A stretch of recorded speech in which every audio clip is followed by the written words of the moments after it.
मोतीबाई और जूही। मैंने स्वयं देखा कि कैसे नृत्य का अभ्यास छोड़कर वे रणभूमि में तलवारबाजी और घुड़सवारी के गुर सीख गए। देखते ही देखते रानी लक्ष्मीबाई की दुर्गा सेना झांसी की सुरक्षा करने में समर्थ हो गई। झांसी में जो लक्ष्मी बनकर आई थी वो अब दुर्गा बनकर प्रजा के दिल पर राज करने लगी। कुछ समय बाद वो पल भी आ गया जिसका झांसी राज्य बेसब्री से इंतजार कर रहा था। रानी लक्ष्मीबाई की गोद भर गई। झांसी राज्य को उसका उत्तराधिकारी मिल गया।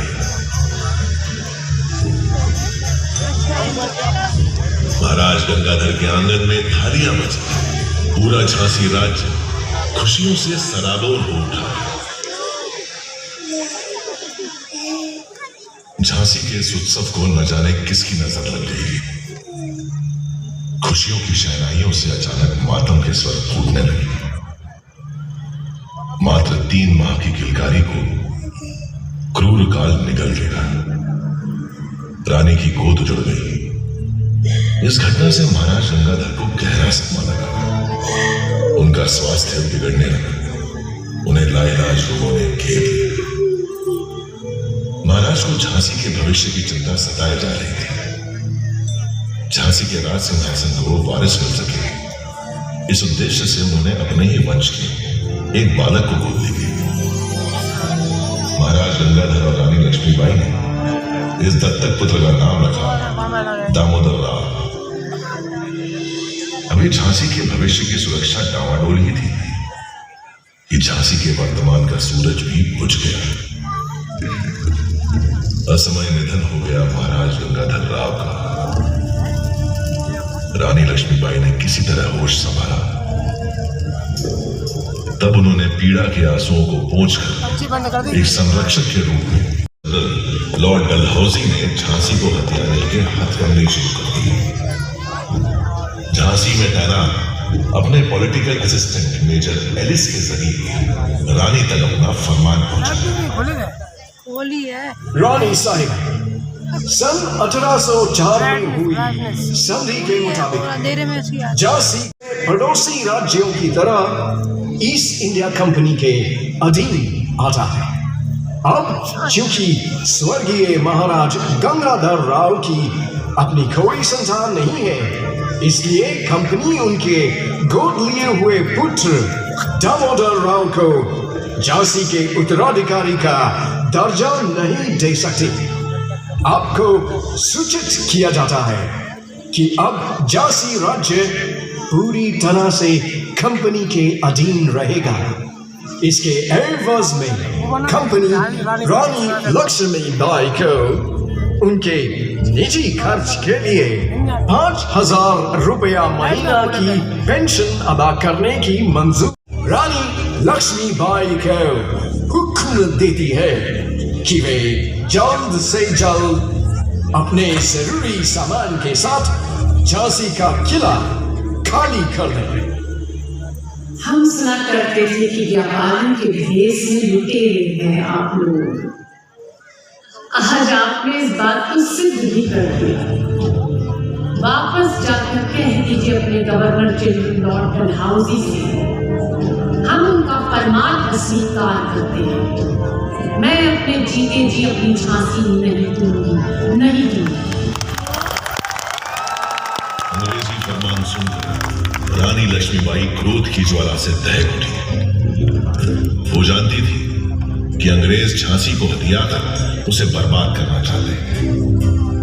वो किसी भी कीमत पर किला छोड़ने के लिए तैयार। वर्तमान परिस्थितियों में समझौता करना ही एकमात्र रास्ता है। क्या कह रहे हैं देशमुख जी? आप ऐसा सोच भी कैसे सकते हैं? मैं इन लड़कियों के आगे झुक जाऊं और अपनी झांसी में सौंप दूं। गलत मत समझिए। अगर आप शांति से विचार करें तो ये भी हमारी एक कूटनीति होगी। अंग्रेजों की बात अभी मानकर एक तो आप स्वतंत्र रहेंगे, दूसरा उनके खिलाफ किसी भी गतिविधि में शामिल होने पर उन्हें आप पर शक भी नहीं होगा। रानी लक्ष्मीबाई ने देशमुख जी का सुझाव मान लिया। दिल पर पत्थर और मन में ढेर सारी यादें रखकर रानी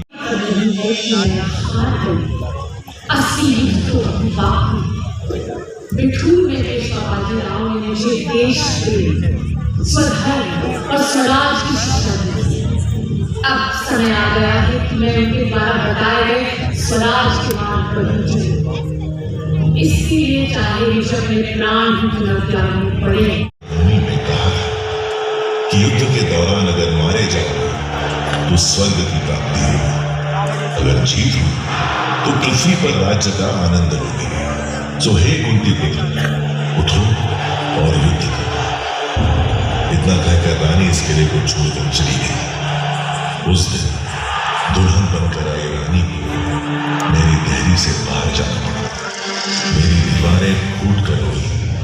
मेरी प्राचीर की छाती पर बदनुमा दाग की तरह गाड़ दिया गया फिरंगी हुकूमत का झंडा।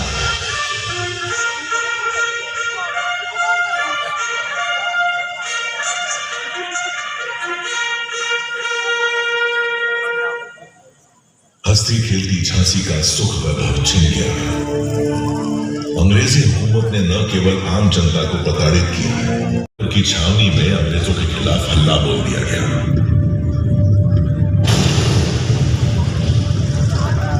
मंगल पांडे की शहादत का अशुभ समाचार भी आया।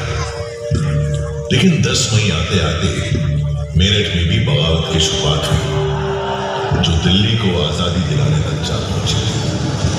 अब बारी थी झांसी।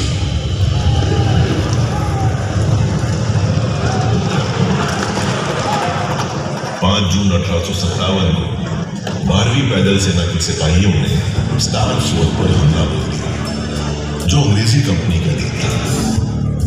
अंग्रेजों ने औरतों और बच्चों समेत झांसी किले में बना ली। इस समय तक विद्रोह की ज्वाला पूरे झांसी राज्य में फैल चुकी थी। 8 जून 1857 की सुबह सिपाहियों ने कैप्टन गॉर्डन को मार गिराया। गॉर्डन के मरते ही मेजर स्कीन ने सफेद झंडा लहराकर आत्मसमर्पण कर दिया और आजाद हो गई झांसी। आजाद हो गया मैं। ध्वज बदल गया। रानी लक्ष्मीबाई उस दिन मेरे आंगन में वापस लौटी। उन्होंने प्रजा को धन्यवाद दिया। मुझे गर्व है आप सभी, आपके हौसलों पर, आपकी बहादुरी पर। अगर आप लोग इस लड़ाई में अंग्रेजों के खिलाफ खड़े न होते तो हम ये जंग कभी नहीं जीत पाते। लेकिन याद रहे, खतरा अभी पूरी तरह से टला नहीं है। हमें चौकन्ना रहना होगा। अंग्रेज कभी भी पलटवार कर सकते हैं। हमें झांसी को फिर से उन्नति की राह पर लाना है। झांसी के विकास का काम शुरू हो गया। इस दौरान रानी लक्ष्मीबाई ने हर चुनौती का सामना अपनी बुद्धिमत्ता से किया। हर तरह की घटनाओं से जूझते हुए रानी लक्ष्मीबाई। श्रीमान, हमें अपने सूत्रों से पता चला है कि पूरे देश में बगावत की आग को अंग्रेजों ने बुझा दिया है। दिल्ली, लखनऊ, कानपुर, बिठूर, बनारस, इलाहाबाद, हर जगह विद्रोह को कुचल दिया गया है। यहाँ तक कि शहंशाह हिंदुस्तान बहादुर शाह जफर को लाल किले में मुकदमा चलाकर उन्हें देश निकाला दे दिया गया है। उन्हें रंगून भेजा जा रहा है। श्रीमान, बुरी खबर लाई है, बहुत बुरी। क्या तुम्हारे पास तात्या ने पेशा की कोई खबर है? जी हाँ श्रीमान, पता चला है कि तात्या और राव साहब तो अपने 20,000 सिपाहियों के साथ कांटी में डटे हुए। लेकिन क्या मतलब? लेकिन श्रीमान, बिठूर और कानपुर की लड़ाई के बाद से नाना साहब और अजीमुल्लाह खान को कुछ पता नहीं कि वे लोग कहाँ हैं। उन्हें अपनी सेना में शामिल होने का मौका दे। रानी ने भरोसा किया, अपनी सेना में शामिल कर लिया। 23 मार्च 1858 के दिन अंग्रेजों ने झांसी पर हमला बोल दिया।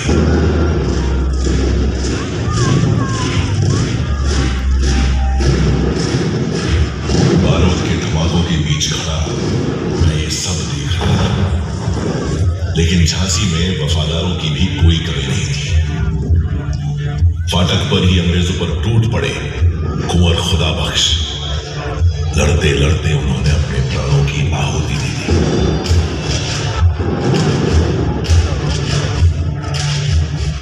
रणनीति के अनुसार तात्या टोपे ने बेतवा के किनारे 1 अप्रैल 1858 को अंग्रेजों पर धावा बोल दिया, लेकिन अंग्रेजी फौज ने उन्हें पीछे खदेड़ दिया। रानी लक्ष्मीबाई की रणनीति विफल हो चुकी थी। अब उन्हें स्वयं ही अंग्रेजों का सामना करना था। अंग्रेजी फौजें शहर में प्रवेश करने में सफल हो गई। इधर किले के बुर्ज पर पहले गौस खान और फिर थोड़ी देर बाद मोतीबाई भी शहीद हो गई।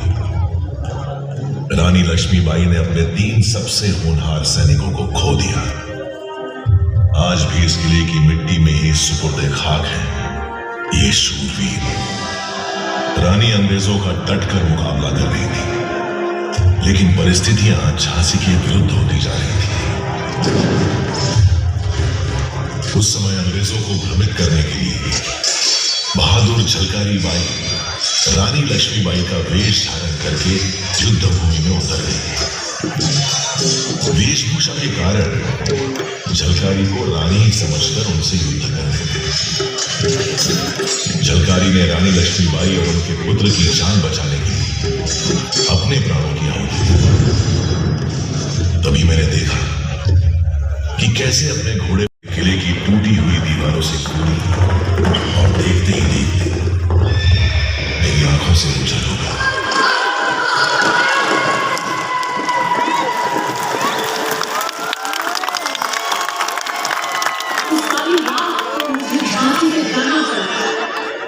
लेकिन मैंने प्रण लिया था कि जब तक जीवित हूं तब तक मातृभूमि की रक्षा के लिए लड़ती रहूंगी। मेरी इस लड़ाई में ग्वालियर के सैनिकों ने मेरा साथ दिया और मैंने बिना लड़े ही जीत लिया ग्वालियर का किला। ग्वालियर की जीत स्वराज के लिए सिर्फ एक कदम है। हमारी लड़ाई इन तिरंगों से है जो हमारे देश में घुस आए हैं।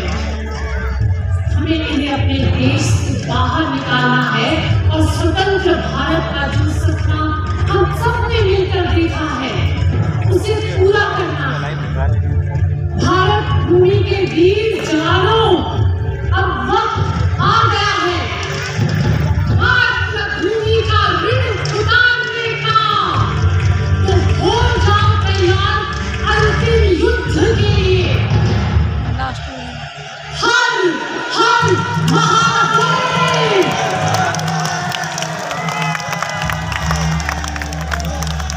अंग्रेजों से अंतिम युद्ध का समय आ गया था। मुंदर, देशमुख, जवाहर सिंह, रघुनाथ सिंह और गुल मोहम्मद रानी के साथ थे। सूरज निकलते ही जंग शुरू हो गई। रानी लक्ष्मीबाई की तलवार के आगे दुश्मनों के पैर उखड़ने लगे। पहला पहर रानी लक्ष्मीबाई के पक्ष में था। दूसरे पहर तक अंग्रेजों को समझ आ चुका था कि अगर रानी लक्ष्मीबाई को नहीं रोका गया तो ये जंग कभी नहीं जीत सकेंगे। तभी फिरंगियों ने अपनी रणनीति में बदलाव किया और हुसार दस्ते को रानी लक्ष्मीबाई से लड़ने आगे भेजा। हुसार दस्ते ने भी ऐसी वीरांगना पहले कभी नहीं देखी थी। दांतों से घोड़े की लगाम संभाले और दोनों हाथों से तलवार चलाते हुए शत्रुओं का संहार कर रही थी रानी लक्ष्मीबाई। लेकिन उस दिन रानी का विश्वास पात्र घोड़ा उनका साथ न दे सका। एक नाले के पास पहुंचकर ठिठर गया। रानी को हुसार दस्ते ने घेर लिया। ठिठक गया समय, ठिठक गई दिशाएं, ठिठक गई थी मेरी भी सांसें। दुश्मनों से घिरी रानी आंधी प्रबंजन की तरह लड़ती रही। तभी एक अपघाती दरिंदे ने उनकी पसलियों के पास तलवार से वार किया। रानी चोटिल हो गई। उनके शरीर से खून बह रहा था और वो तो खूब लड़ी मर्दानी, वो तो झांसी वाली रानी थी। घाव खाकर भी पूरे ताव और चाव से उतरती है। एक एक कर शत्रु धराशायी हो रहे थे। किसी ने उनके सिर पर वार किया। इस बार उनकी आंख जख्मी हो गई, जब उन्हें ठीक से दिखाई नहीं दे रहा था। फिर भी रानी डटी रही। हुसारों का सफाया करते हुए तभी गुल मोहम्मद और बाकी साथी रानी के पास पहुंचे। सबने देखा कि रानी नक से शिख तक खून से लथपथ है। देखते देखते रानी घोड़े की पीठ पर लुढ़क गई। मेरे मन में गूंज रहे युद्ध शुरू होने से पहले के रानी के शब्द। आज ये युद्ध का अंतिम दिन हो सकता है। अगर मैं मर जाऊं तो तुम्हें मेरे पुत्र दामोदर की रक्षा करनी होगी। याद रहे, चाहे कुछ भी हो जाए, मेरी मौत के बाद कोई भी प्राणी मेरे शरीर को छूने आ सकता। गुल मोहम्मद ने रानी के घोड़े की लगाम संभाली और उन्हें जंग के मैदान के दूसरी ओर बाबा गंगादास जी की कुटिया में ले गया। रानी की हालत नाजुक थी। बाबा गंगादास ने उनकी नब्ज पकड़ी तो उनकी आंखों में नमी साफ दिखाई देने लगी। हम सब जिस घड़ी की कल्पना भी नहीं कर सकते थे, वो घड़ी हमारे सामने थी। बाबा ने रानी के मुंह में गंगा जल डाला। थोड़ी देर में रानी की आंख खुली और ओम नमो वासुदेवाय, वो हमें और अपनी जान से भी ज्यादा प्यारी मातृभूमि को छोड़कर सदा के लिए चली गई है। रानी लक्ष्मीबाई की देह पंच तत्वों में विलीन हो गई, लेकिन रानी की शौर्य गाथा धरती आकाश की सीमाओं के पार कण कण में समा गई। रानी की कीर्ति समय के बंधनों को लांघकर आज भी हमारे सामने मौजूद है। लोग कहते हैं कि उस दिन रानी मर गई थी, लेकिन मैं जानता हूं उस दिन रानी लक्ष्मीबाई युगों युगों तक अमर हो गई थी, सदैव वीरता की मिसाल बनकर जीने के लिए।